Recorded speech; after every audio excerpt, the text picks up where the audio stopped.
I thought my legs were just tired. That's what I kept telling myself. But 3 months later, a doctor pointed at a screen and said something I wasn't prepared to hear. If you had waited any longer, this would have turned into permanent damage. And that hit me. I didn't feel pain. I didn't think I was sick. I was still going to work, still mowing the lawn, still living my life. The only sign was my legs felt heavy, slow, and weak. That nearly cost me the ability to walk. It started on a Tuesday morning in March. I remember the day because it was the first warm morning after a long winter. I figured I'd walk to the hardware store instead of driving. It was close. About halfway there, my legs started to feel strange, not painful, just heavy, like I was walking through thick air. My calves felt tight, almost like they were filled with sand. I slowed down a bit, figured I was just out of shape from the winter months of staying inside. That explanation felt good enough. When I got to the store, I noticed I was breathing harder than I should have been. The guy at the counter asked if I was okay. I laughed it off, told him I needed to start going back to the gym. But over the next few weeks, that heavy feeling didn't go away. It just became part of my day. Getting up from the couch took a little longer. Climbing the stairs felt harder than it used to. In the mornings, my legs felt stiff. By the afternoon, they were just not pain, not cramps, just this constant feeling that everything took more effort than it should. I still did my normal stuff. I worked in the garage on weekends. I met my friend Steve for breakfast on Saturdays.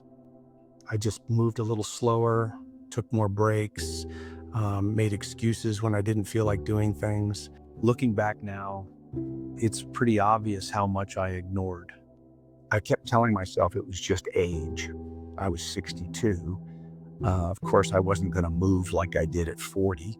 My wife noticed changes. I brushed them off Ephasis and got defensive when she mentioned a doctor. I didn't want to be the guy who ran to the doctor over every little thing. I didn't want to overreact. I didn't want to sit in a waiting room for something that was probably nothing. Looking back, that was my mistake.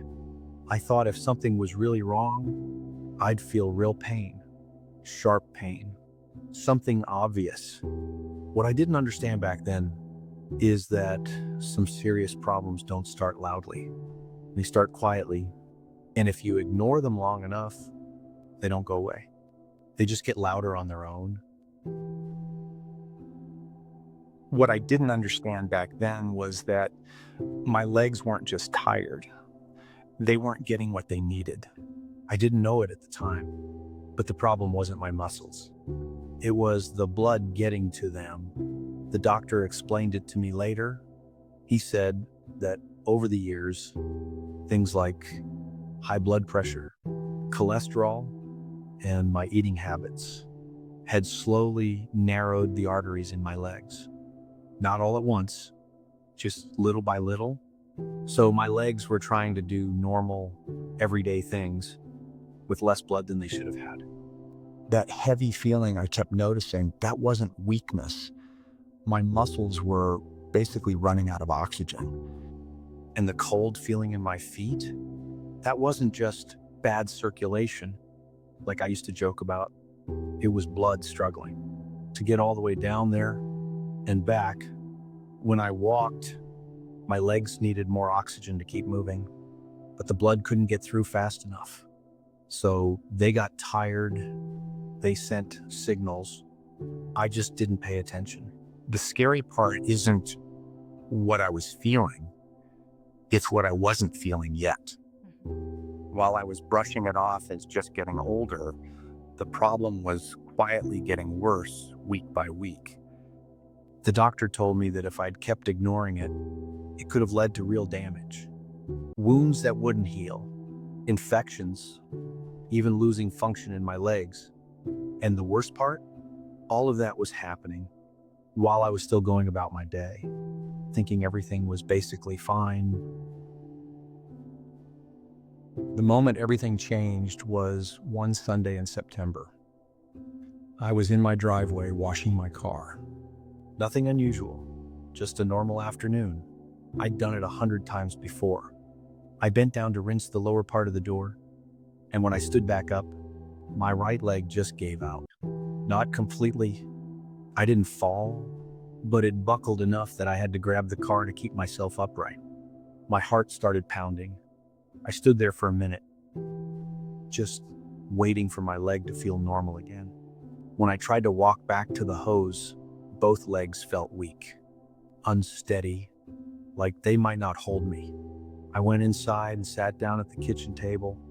My wife took one look at me and asked what was wrong. I told her what happened, and for the first time, I actually said it out loud. Something wasn't right. She didn't argue with me. She just grabbed her keys and drove me to urgent care that afternoon. The doctor there took me seriously in a way I hadn't been taking myself seriously. He checked the pulses in my feet and ankles, asked about the heaviness, the cold, the weakness. He didn't brush any of it off.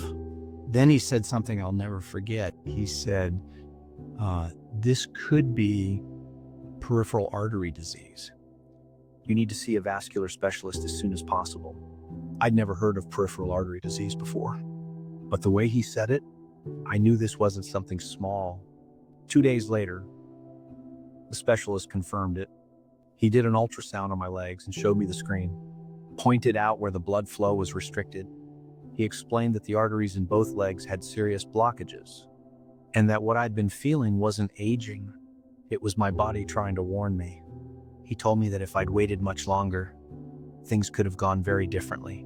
Tissue damage, wounds that wouldn't heal, infections, in the worst case, even amputation. Sitting there in his office, hearing all that, it felt like the floor dropped out from under me. All I could think was, how did I let it get this far? The surgeon laid everything out for me. He was honest. He said this wasn't going to be a quick fix. It was going to mean changing how I lived. The first thing was medication, blood pressure, cholesterol, things to help protect my arteries from getting worse. I didn't mess around with it. I took them exactly how he told me to. No skipping days. No telling myself I felt fine and didn't need them anymore. Then he told me something I didn't expect. He said I needed to start walking. I remember thinking, that doesn't make sense. My legs were the problem. Why would using them more help? But he explained that steady, regular walking could actually help my body adjust, help blood find other ways around the blockages. So I started small, 10 minutes at a time, slow walks around my neighborhood. When my legs started to ache, I stopped, rested, then kept going. I did that every day. No excuses. After a few weeks, something changed. 10 minutes turned into 15, then 20. The discomfort didn't disappear. It just showed up later. That was the first sign things were improving. I also had to change how I ate. That part wasn't easy. I'd been eating the same way for decades. Less red meat, more vegetables, smaller portions. It felt like giving things up, but I kept reminding myself what I was trying to protect. I quit smoking too. I'd always told myself a few cigarettes a day didn't matter. The surgeon made it very clear that they did. So I stopped. That week, I even started wearing compression socks. They weren't comfortable at first, but they helped with the heaviness. The doctor was clear about one thing: none of this was a cure. The blockages weren't going away, but these changes could stop things from getting worse. And slowly, they did. After about 3 months, I could walk close to 40 minutes without real pain. My legs still got tired, but it was a normal, tired, not that heavy, drained feeling I'd been living with. 6 months in, I was doing things I thought I'd lost. Working in the garage, taking longer walks with my wife, standing at family gatherings without constantly looking for a chair. None of this happened because of a miracle. It happened because I took it seriously.